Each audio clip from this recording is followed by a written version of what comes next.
Bismillahirrahmanirrahim. Assalamualaikum warahmatullahi wabarakatuh. Assalamualaikum. Alhamdulillahirabbil alamin wassalatu wassalamu ala asrofil anbiya'i wal mursalin sayyidina wa maulana Muhammadin wa ala alihi washabihi ajma'in. Asyhadu an la ilaha illallah wahdahu la syarikalah wa asyhadu anna Muhammadan abduhu wa rasuluh la nabiyya ba'dah. Alhamdulillah, Bapak-bapak sekalian, Ustadz Ahmad Fauzi Qasim yang kami hormati. Pada malam hari ini kita bisa berjumpa kembali melalui Zoom untuk melakukan agenda rutin kita di setiap Jumat malam untuk mengaji bersama-sama dengan tema yang berbeda-beda dengan ustadz-ustadz dari Dompet Duafa yang insya Allah kita akan semakin menambah keilmuan tentang agama Islam. Kita bersyukur kepada Allah Subhanahu wa taala atas segala nikmat karunia kesehatan yang sampai hari ini kita masih bisa nikmati sehingga kesehatan kita, waktu luang kita bisa kita gunakan untuk hal-hal kebaikan, untuk hal-hal yang bermanfaat, untuk ibadah-ibadah kepada Allah Subhanahu wa taala. Salawat dan salam kita aturkan kepada baginda Nabi besar Muhammad sallallahu alaihi wasallam beserta keluarga, sahabat dan para pengikutnya yang senantiasa istiqomah di jalan Allah. Baik, mari kita mulai kajian malam hari ini dengan membaca surah Al-Fatihah. Al-Fatihah. A'udzu billahi minasyaitonir rajim. Bismillahirrahmanirrahim. Alhamdulillahirabbil alamin. Arrahmanir rahim. Maliki yaumiddin. Iyyaka na'budu wa iyyaka nasta'in. Ihdinas siratal mustaqim. Siratal ladzina an'amta 'alaihim ghairil maghdubi 'alaihim waladdallin. Amin. Bapak-bapak sekalian yang dirahmati Allah Subhanahu wa taala yang bergabung melalui Zoom ataupun yang menonton secara live di Facebook Dompet Duafa Hong Kong. Malam hari ini tema kita adalah tentang harta dan kita, ya, harta dan kita yang nanti akan disampaikan oleh Ustadz Ahmad Fauzi Qasim yang merupakan Sekretaris Dewan Syariah di Dompet Duafa Pusat yang saat ini sedang bertugas di Dompet Duafa Hong Kong sampai nanti hari Senin insya Allah akan pulang kembali ke Jakarta. Baik, kami persilakan kepada Ustadz Fauzi untuk menyampaikan materinya. Silakan Ustadz. Bismillahirrahmanirrahim. Assalamualaikum warahmatullahi wabarakatuh. Waalaikumsalam warahmatullahi wabarakatuh. A'udzu billahi minasyaitonir rajim. Bismillahirrahmanirrahim. Qabla kulli syai' nuwajjihu syukri ila Allah alladzi an'amana bi ni'amin mutanawwi'ah dhahiriyyah wa batiniyah. Wa nusalli wa nusallimu 'ala an-nabiyil mukhtar wa alihi al-athhar ashabil akhyar kafir 'anna adh-dhunub wal awzar. قالوا سبحانك لا علم لنا إلا ما علمتنا إنك أنت العليم الحكيم. رب اشرح لي صدري ويسر لي أمري واحلل عقدة من لساني يفقه قولي يا فتاح يا عليم افتح لنا فتوح العارفين. اللهم نور قلوبنا بنور هدايتك كما نورت الأرض بنور شمسك أبدا برحمتك يا أرحم الراحمين. اللهم افتح علينا حكمتك وانشر علينا من خزائن رحمتك يا أرحم الراحمين. Pak Imam Baihaqi, Pak Arif Wahyudi, Pak Didi, Pak Di, dan seluruh Pak Adi Kurnia dan seluruh bapak-bapak sekalian, seluruh para pemirsa, para pendengar dari live Facebook Dompet Duafa Hong Kong yang dirahmati Allah Subhanahu wa taala. Tiada kata yang paling indah yang patut kita ucapkan selain rasa syukur kita pada Allah Subhanahu wa taala, karena dimanapun kita berada, kita menginjakkan kaki kita di bumi Allah Subhanahu wa taala. Oleh karenanya, iyyaka na'budu wa iyyaka nasta'in, hanya kepada Engkau kami menyembah ya Allah, dan hanya kepada Engkau kami meminta. Hari ini masuk pada ayyamut tasyrik, hari-hari bagian dari bulan Dzulhijjah, minha arba'atun hurum, di antara 4 bulan yang Allah muliakan. Kajian kita hari ini tentang kita dan harta. Baik, terkadang orang salah memahami terkait dengan nafs, ya. Ada orang mengatakan, wah saya nggak nafsu makan nih Pak Adi gitu ya. Saya nggak nafsu tidur nih. Jadi orang memahami nafsu itu seolah dimaknai sebagai hasrat jahat, dorongan-dorongan kejelekan, keinginan buruk, dan sebagainya. Padahal kata nafs itu sendiri, kalau kita lihat dalam beberapa uh, qaul, beberapa hadis, beberapa ayat Quran, contohnya ibda binafsik. Mulailah dengan nafsumu. Dalam Al-Quran, Al-Baqarah 286, A'udzubillahi minasyaitonirrajim, la yukallifullahu nafsan illa wus'aha. Allah tidak akan memberikan beban kepada nafsu kecuali sebatas kemampuannya. Nah, kalau dimaknai nafsu itu adalah hasrat keinginan, maka salah pengertiannya. Oke. Maka apa arti nafsu itu? Adalah diri seseorang. Dalam surah yang lain, Allah berkalam, A'udzubillahi minasyaitonirrajim, wal tanzur nafsum ma qaddamat lighad. Hendaknya setiap diri, setiap seseorang mencermati apa yang telah terjadi untuk hari esoknya. Dalam surah yang lain, Allah berkalam, khalaqakum min nafsi wahidah. Dia telah mencipta kamu dari nafs yang satu, dari diri yang satu. Jadi nafsu yang ada dalam ayat Al-Quran, dalam qaul ulama, dalam hadis Nabi, maknanya bukan yang kita pahami saat ini sebagai hasrat, keinginan gitu ya. Tapi yang dimaksud nafsu adalah diri orang, individu atau pribadi.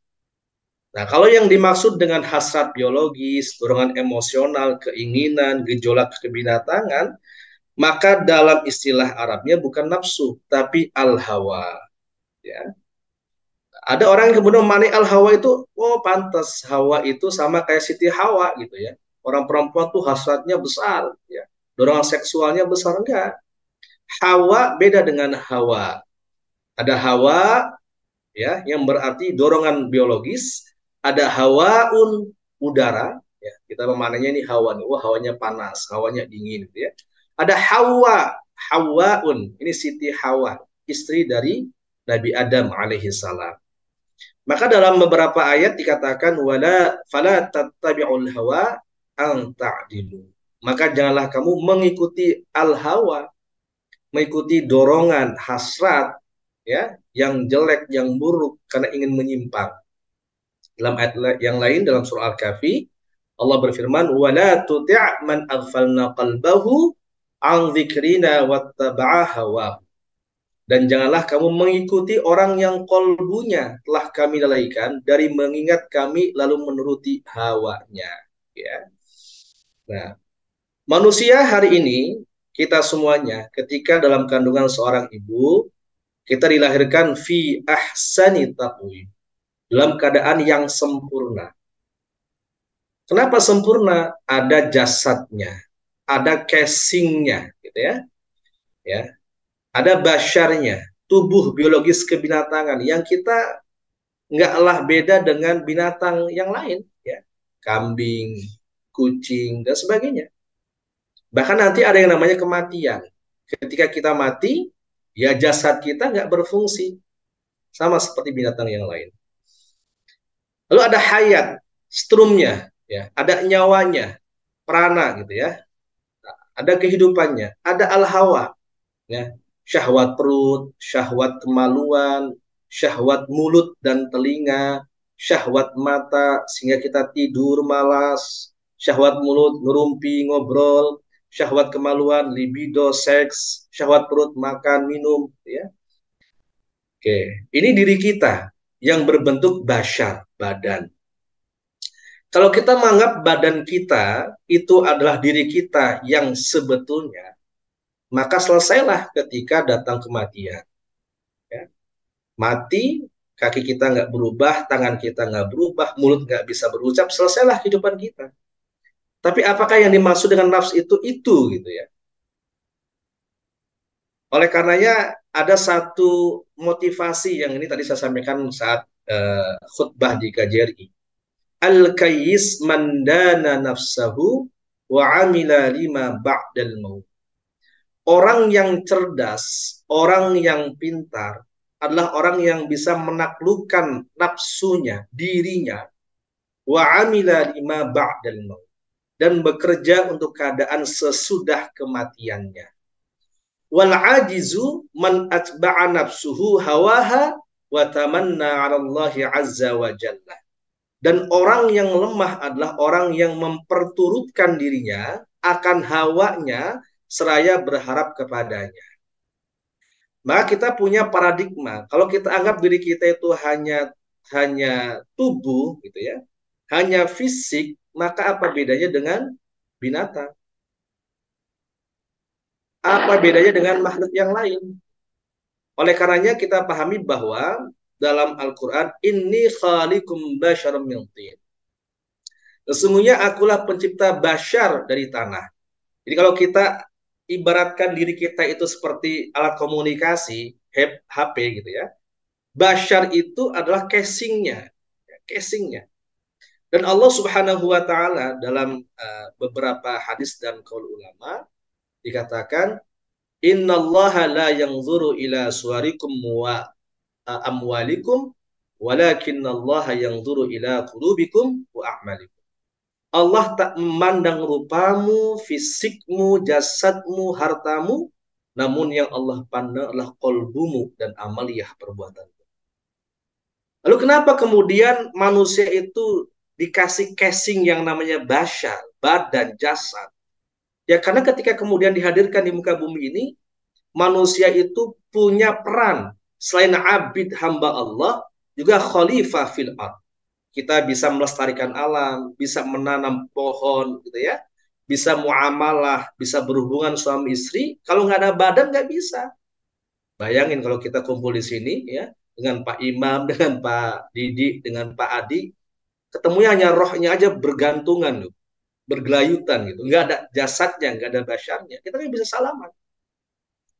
Makanya ketika ibu kita dalam mengandung diri kita, gitu ya, dari segumpal darah menjadi segumpal daging, belum dikatakan manusia kalau belum waktunya, belum 4 bulan gitu ya.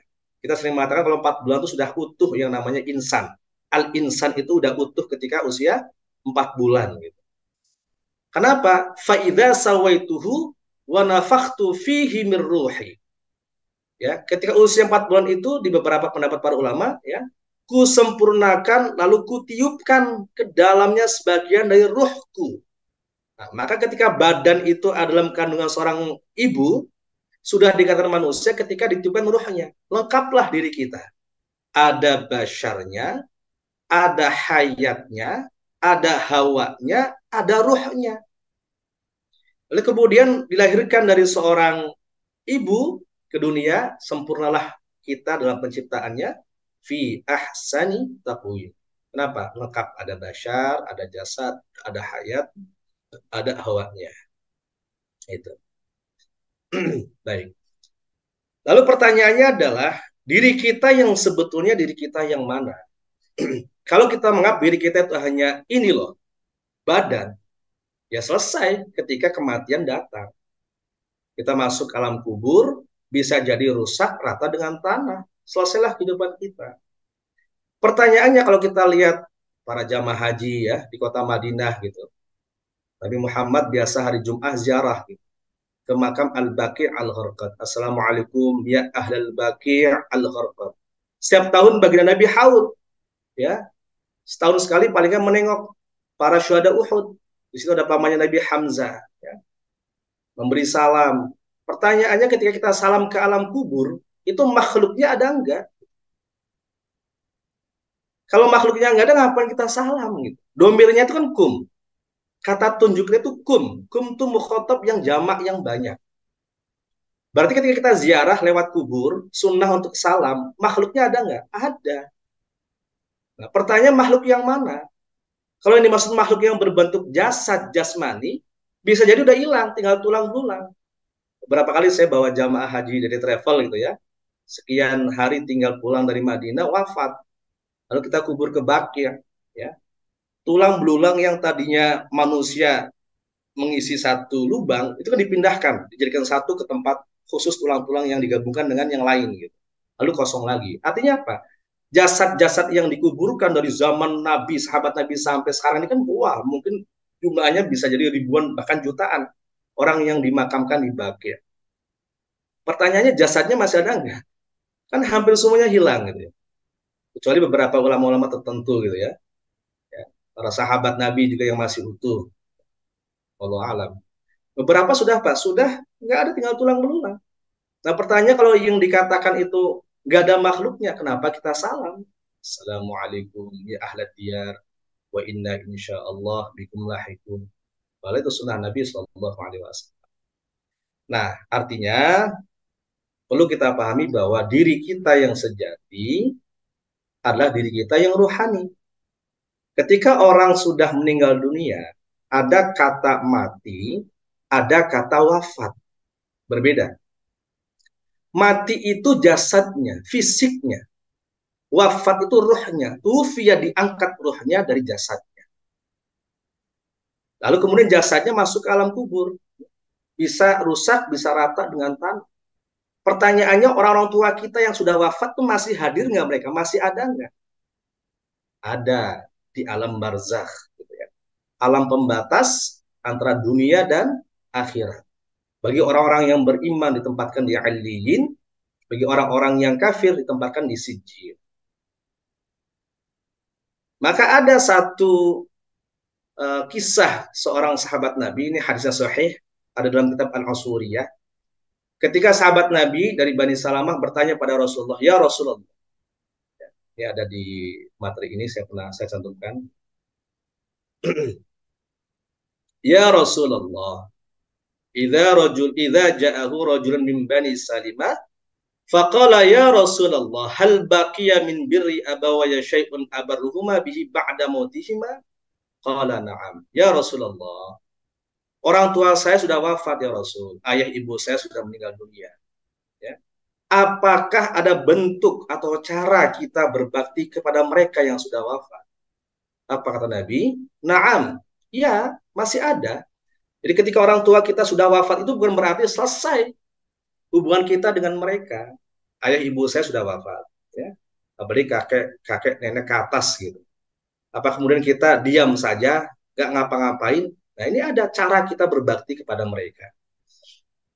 Apa kata Nabi? Naam, as-salatu alaihima wal istighfaru lahuma. Yang pertama adalah mendoakan keduanya dan meminta ampunan untuk keduanya. Berikutnya wa infadu ahdihima, memenuhi janji mereka setelah meninggal dunia. Jadi kalau ada orang tua kita yang mau nazar kurban, berkeinginan, ya mau sedekah, kita boleh niatkan sedekahnya atas nama orang tua kita.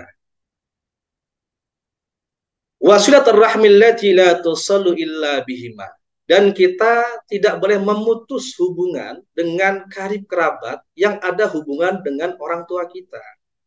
Jadi kalau orang tua kita sudah wafat, kita masih punya paman, masih punya pak, de, sepupu, kita masih menjalin hubungan dengan mereka, ini bagian dari tanda atau cara kita berbakti dengan mereka.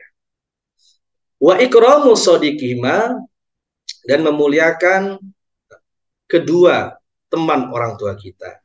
Maka saya sering diajarkan oleh orang tua, Fauzi ini teman ayahmu di kantor, di pesantren, ya, di tempat pekerjaan dan sebagainya. Maka ketika orang tua kita sudah wafat, ya saya usahakan dari Jakarta sekian pekan ke Cirebon, nemui mana orang tua kita, teman orang tua kita, ya, mana teman ayah kita, mana teman ibu kita. Ini bagian dari cara kita berbakti kepada orang tua yang sudah wafat. Artinya orang-orang yang sudah wafat itu masih ada hubungan, ada kaitannya dengan kita, terutama anak-anaknya.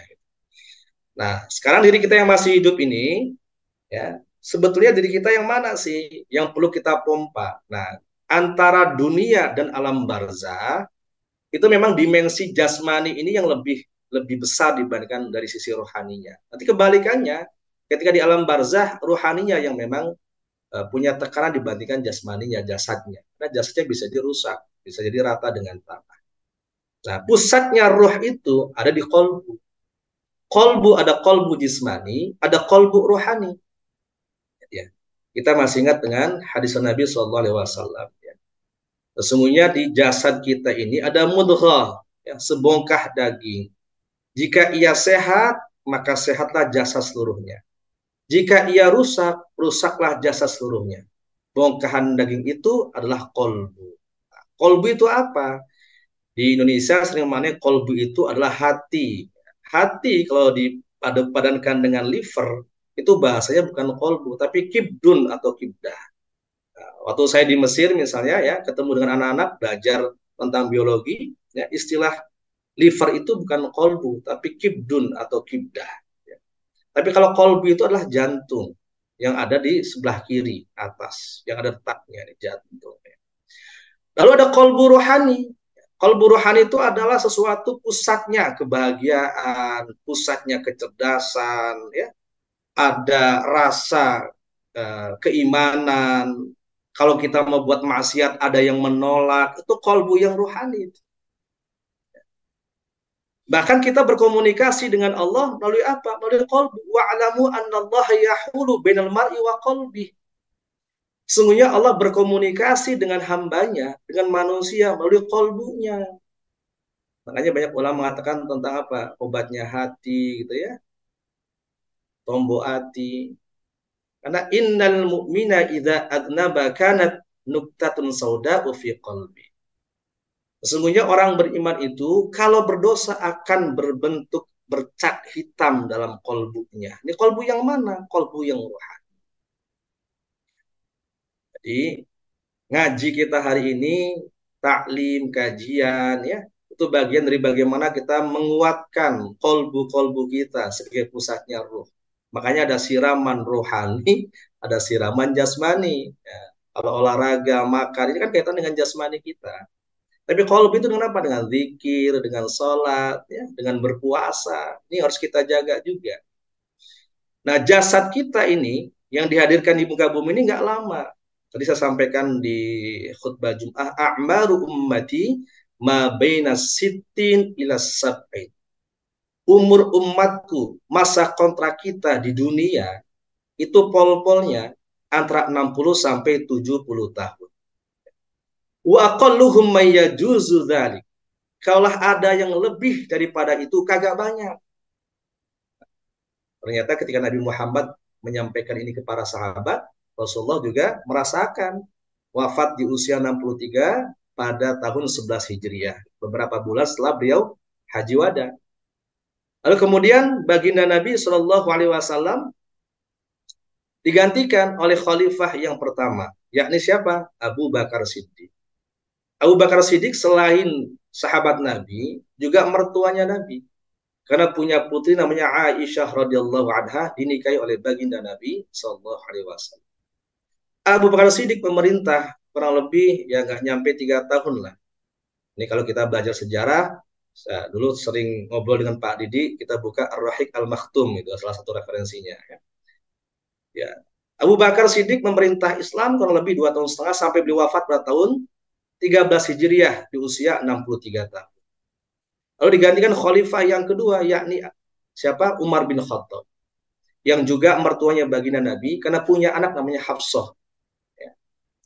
Umar bin Khattab memerintah Islam kurang lebih 10 tahun. Sampai beliau wafat pada tahun 23 Hijriah, di usia kurang lebih 63 atau 64 tahun. Digantikan khalifah yang ketiga. Nah, kalau yang dua ini mertua, yang duanya mantu. Siapa dia? Utsman bin Affan. Orangnya dermawan, memerintah Islam kurang lebih 13 tahun. Dijuluki Dzun Nuren. Dzu memiliki, An-Nuren itu 2 cahaya.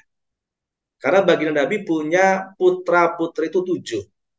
Yang 6 dari Khadijah Al-Kubra, Sayyidah Khadijah Al-Kubra.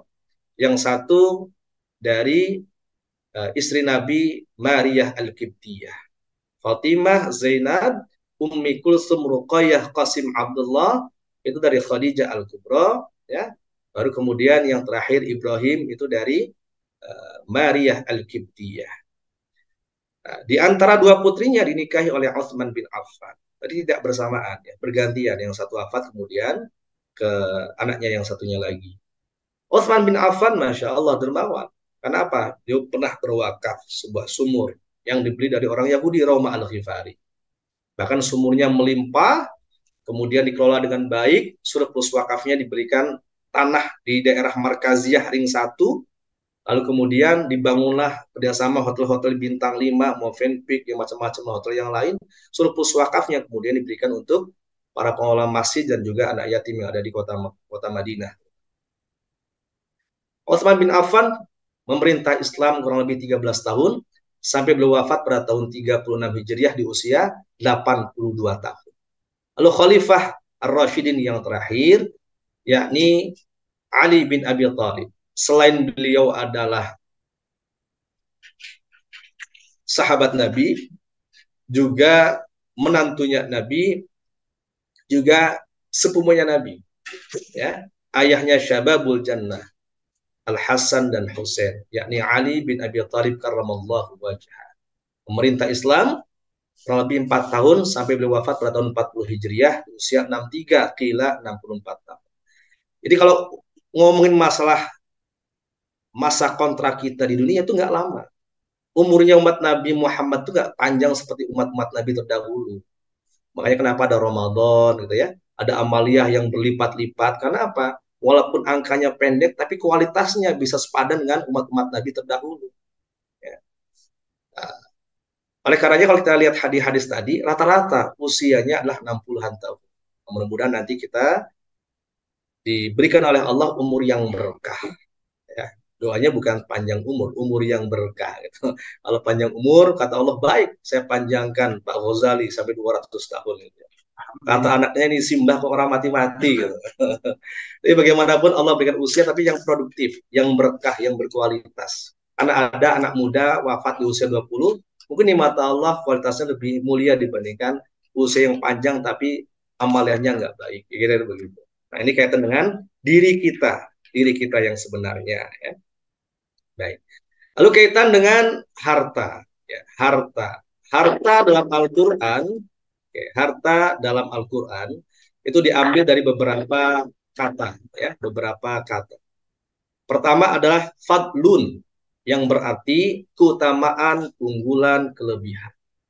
Yang kedua malun, malayamilu mailan, cenderung atau benda berharga yang orang cenderung atau gandrung untuk kita memilikinya. Yang ketiga, rizkun, pemberian. Jadi rizki itu bukan berarti hanya bentuk duit, gitu. Tapi semua kebaikan yang Allah anugerahkan disebut dengan rizki. Makanya doanya kita, Allah marzuqna ilman nafi'a. Ya Allah berikan rizki berupa ilmu yang manfaat, gitu ya. Nah, ini kaitan dengan harta dalam Al-Quran. Ketika kita dapat gaji, dapat penghasilan dari bisnis, dari berkantor dan apapun, lalu harta kita diapakan? Disimpan, ya. Ya, nggak usah banyak-banyak. Lainnya apa? Dibelanjakan. Untuk apa? Konsumsi, proteksi, investasi. Disimpan, kalau banyak-banyak bahaya. Ada problemnya, fisik, ya, duitnya akan lusuh, akan rusak, dan sebagainya. Secara psikologis akan pelit, takabur, ria, paranoid, hubbud dunia, wa karahiyatul maut.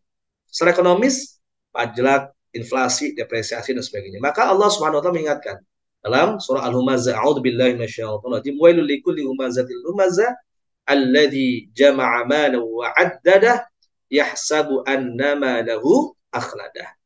Celakalah bagi para penggerutu lagi pencela. Siapa dia? Orang yang menimbun hartanya dan menghitung-hitungnya, menyangka bahwa hartanya akan mengekalkan dirinya.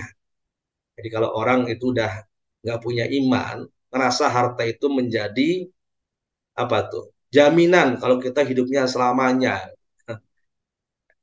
Maka perlu menyimpan sekadarnya. Walladzina idza anfaqu lam yusrifu wa lam yaqturu wa kana baina dzalika qawama. Mereka yang saat menginfakkan, membelanjakan hartanya, tidak boros dan tidak pelit. Mereka berinfak secara pertengahan. Nah, sehingga infak itu dimaknai apa? Pembelanjaan, pengeluaran, spending. Ya. Semua yang kita keluarkan itu namanya infak secara bahasa. Jadi kalau Pak Adi kemana Ustadz? Misalnya ke Superindo, itu infak juga itu. Pak Ghazali kemana? Ke warteg itu juga infak. Karena semua pengeluaran itu infak. Maka ada infak yang positif, ada infak yang negatif. Di Al-Quran umumnya menyebut infak itu kemudian digandingkan dengan kata-kata fi sabilillah. Agar apa? Agar kita mendapatkan rezeki itu dengan cara yang halal, dikeluarkan juga dengan cara yang halal. Yunfikuna amwalahum fi sabilillah. Maka ada yunfikuna amwalahum fi sabili syaitan. Contohnya apa? Orang yang infak, yang belanja tabdzir, ya. Ya harusnya cukup, malah melebih-lebihkan, nggak kita makan. Kemudian sesuatu yang diharamkan, ya. Minuman-minuman macam-macam yang nggak jelas, ya. Maka namanya yunfikuna amwalahum fi sabili syaitan. Gitu. Maka belanja penting. Ya. Ketika kita COVID kemarin di Indonesia, kenapa kemudian ekonominya masih stabil? Maka pernah tuh ya pimpinan BI ketika ketemu dengan bank-bank sentral di dunia berkumpul gitu. Itu ada kelebihan di Indonesia gitu. Selain ada kebijakan fiskal, ada kebijakan monetary, satu lagi yang dimiliki Indonesia. Apa itu? ISF, Islamic Social Finance. Jadi di Indonesia itu walaupun kondisi COVID ya, kebaikan antar tetangga, antar jamaah itu terjalin. Adanya sedekah, infak di antara kita. Itu yang kemudian ya mendukung kaitan ekonomi yang ada di Indonesia. Jadi kita nggak hanya mengandalkan tentang terkait dengan fiskal saja, pajak saja, terkait juga dengan perbankan saja, tapi bagaimana kehidupan sosial di Indonesia itu dengan adanya Islamic Social Finance itu dihitung, diukur gitu ya. Nah ini pentingnya belanja kaitan dengan ekonomi makro yang mungkin Pak Adi ini orang ekonomi paham lah terkait dengan teori ini. Maka orang yang berpenghasilan tinggi karena hidupnya berkecukupan, ya, berapapun tambahan penghasilannya cenderung disimpan.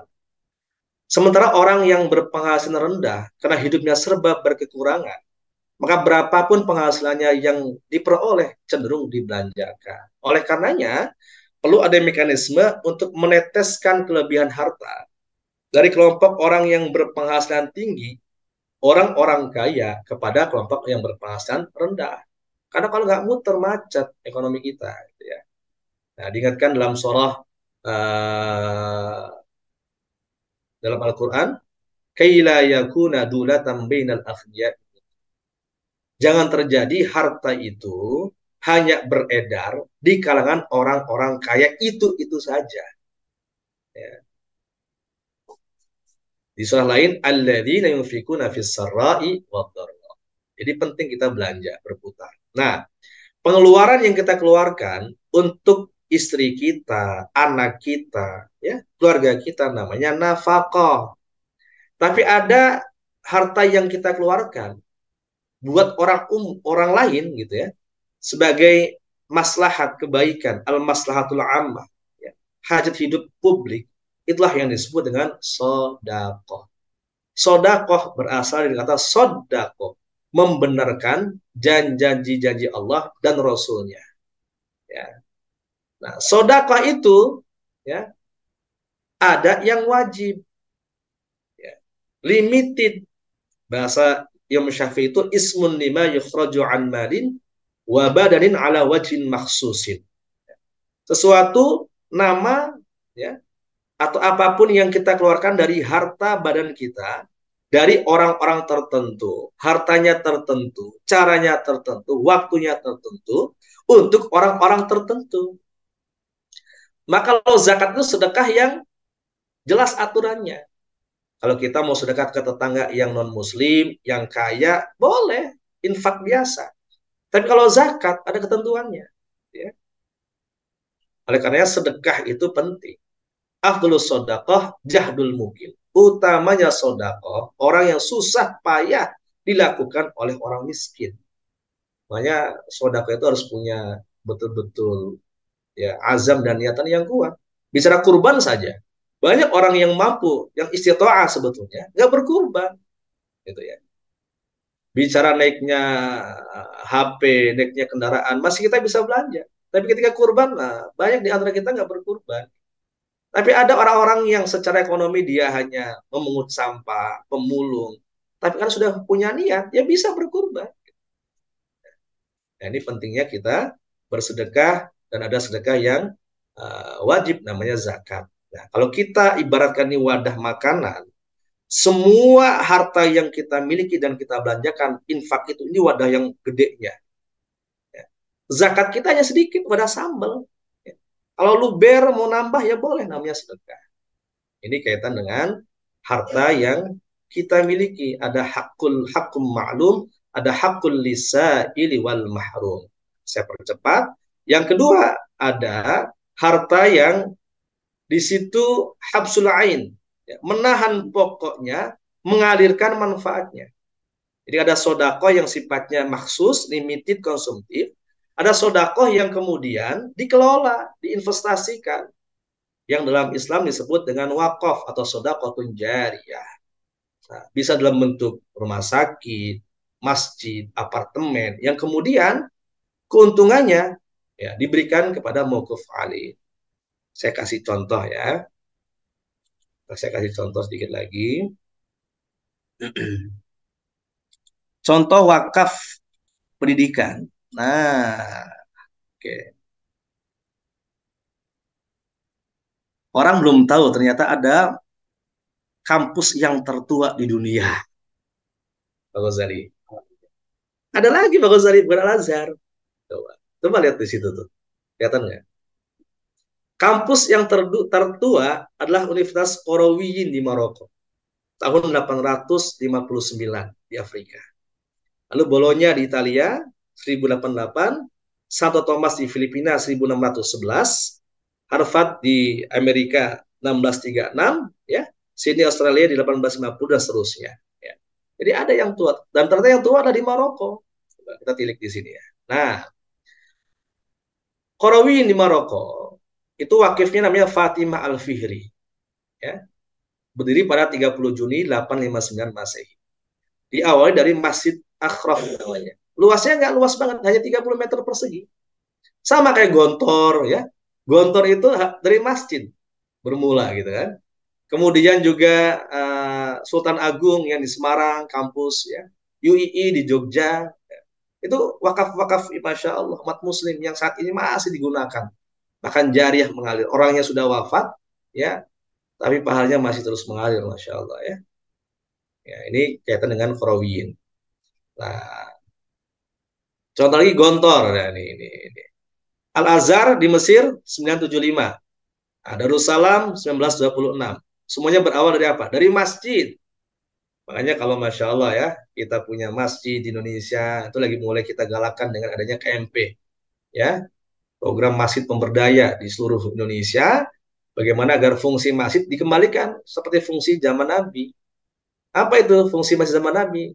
Yang jelas yang pertama adalah masjid, maka adalah ibadah. Tempat ibadah itu jelas. Makanya di masjid itu harus ada tempat yang fokus untuk ibadah. Jadi kira-kira di tempat utama gitu ya. Tapi fungsi lain juga harus ada. Kita lihat zaman Nabi sahatun litadrib ala fununil kitab. Tempat latihan perang di zaman Nabi itu di lingkungan Masjid Nabawi. Makanya sahabat-sahabat Nabi itu Masya Allah udah ilmunya cerdas, ya, badannya kokoh, kuat, mimpin perang gitu. Itu dilatih. Nah, bagaimana dengan sekarang? Ya, kalau kita di Masjid Al-Madinah Dompet Wafa, di kawasan terpadu zakat dan wakaf di zona Madinah di Bogor, itu ada namanya Kampung Silat Jampak. Ya, itu lebih dari 30-an perguruan silat tradisional dikumpulkan di situ. Setiap Sabtu Ahad dilatih, gitu ya. Apa yang kita dapat sisi manfaatnya? Antar perguruan silat itu saling hormat, saling berbagi. Kadang kan sering ribut ya. Ya Pak Ghazali. Di Jawa Timur kan ada perguruan silat saling ribut gitu. Nah, di Madiun misalnya. Nah, kita hilangkan rasa-rasa itu gitu. Lalu kemudian pas jam sholat, sholat ibadah. Akhirnya yang nggak sholat jadi sholat gitu. Zikir bersama ya. Kemudian saling kita sambung rasa. Kita buat lomba bareng. Jadi ada ukhuwahnya di situ. Dan itu paling tidak mencontohkan di zaman Nabi yang dulu Nabi ngelatih perang. Sekarang latihan silat ya, gitu. Jadi anak kita nggak letoy gitu remaja kita. Kekuatannya Masya Allah. Jadi apa ya, tenaganya itu larinya ke silat, ke olahraga. Itu yang coba kita bangun. Lalu apalagi mustasywa. Penting kemudian ketika ada jamaah yang sakit, itu larinya kemana? Ke masjid. Ya. Jangan sampai, mohon maaf nih, di beberapa tempat ya larinya bukan ke masjid. Ya, ke agama lain misalnya. Karena apa? Karena masjid, takmirnya itu hanya memikirkan bagaimana jamaahnya berinfak, coba bayangin. Tapi kita nggak pernah memikirkan kita jamaahnya sakit. Ketika jamaahnya kelaparan. Ketika jamaahnya butuh makan gitu ya. Padahal apa? Padahal komunitas atau instansi yang terkecil untuk kemudian memberikan perubahan atau pemberdayaan di masyarakat itu basisnya masjid harusnya. Jadi kalau orang tuh udah laparnya terjawab, ya, ilmunya dapat, kemudian sehat, ya, orang tuh ibadahnya insya Allah akan mudah gitu. Karena dakwah itu bukannya dakwah lisan sekarang, dakwah bilhal. Bagaimana kemudian kita memberikan pendampingan ke masyarakat dari sisi ekonominya, kesehatannya, gitu ya. Basisnya apa? Masjid. Akhirnya orang berbondong-bondong ke masjid. Dan DKM tuh nggak boleh hanya mikirin berapa nih infak nih jamaah. Soalnya kita tuh pengen dibantu terus sama jamaah. Tapi ketika jamaah sakit, jamaah butuh beasiswa, tebus ijazah, kita nggak punya solusi gitu. Nah, maka penting kemudian kalau kita tilik peran masjid zaman Nabi, Masya Allah. Orang butuh kesehatan, larinya ke masjid. Ada musyawarah, minimal ada klinik lah, ada klinik gitu ya. Lalu kemudian kalau ada butuh modal, ada baitul malnya di situ. Kemudian kalau pengen anaknya ada skill, keterampilan, bimbel, ya larinya ke masjid. Tempat tarbiyah, pelatihan kepemimpinan, ya, para dai, ya digojlok di masjid. Jadi masjid itu terasa fungsinya. Bukan menjauhi masyarakat, tapi mendekatkan masyarakat untuk mengingat Allah Subhanahu wa taala. Dan ini dilakukan oleh para masyayikh kita, para ulama-ulama terdahulu. Bagaimana kemudian kampus-kampus terbaik di dunia, Al-Azhar dan sebagainya, bermula dari masjid. Coba nih masjidnya nih. Akhraf, Jami Kairo, Masjid Pusaka Gontor, yang kemudian Masya Allah sekarang wakafnya luar biasa ya. Masya Allah. Ini juga di Indonesia ada UII, ada UMI, Sultan Agung, kampus-kampus sekarang udah mewah, udah besar-besar. Masya Allah, ini wakaf yang dikelola dengan maksimal, dengan luar biasa, yang mauquf alaihnya kemudian mendapatkan manfaat dari situ. Nah, ini yang kita kaitkan bagaimana kemudian paling tidak dari kita itu punya satu rencana untuk bisa memberikan sisi maslahat buat umum. Karena itu akan kembali kepada diri kita. Nah, kalau kita ingin nikmat hidup, ya, maka berikanlah kenikmatan ke orang lain. Ngedoain ke orang lain baik, maka doa itu balik pada diri kita. Termasuknya kalau kita berwakaf, bersedekah, ya, maka itu sebetulnya bukan para duafa yang butuh kita yang butuh mereka, gitu ya. Makanya jadi wasilah-wasilah kebaikan, kitanya sudah mati, sudah wafat, tapi amaliyah kita, pala kita, memberikan kenyamanan, kenikmatan di alam kubur. Karena kalau orang yang sudah wafat, itu pilihannya cuma dua tuh. Di alam ngetem, ngetem oleh bahasa angkot, Ciputat tuh ngetem, sampai akhirat datang gitu ya. Dua pilihannya, nikmat kubur, pakai ain, atau nikmat kubur, siksa kubur. Udah pilih tinggal dua. Demikian dari saya. Assalamualaikum warahmatullahi wabarakatuh. Sekarang Pak Imam kalau ada diskusi. Waalaikumsalam warahmatullahi wabarakatuh.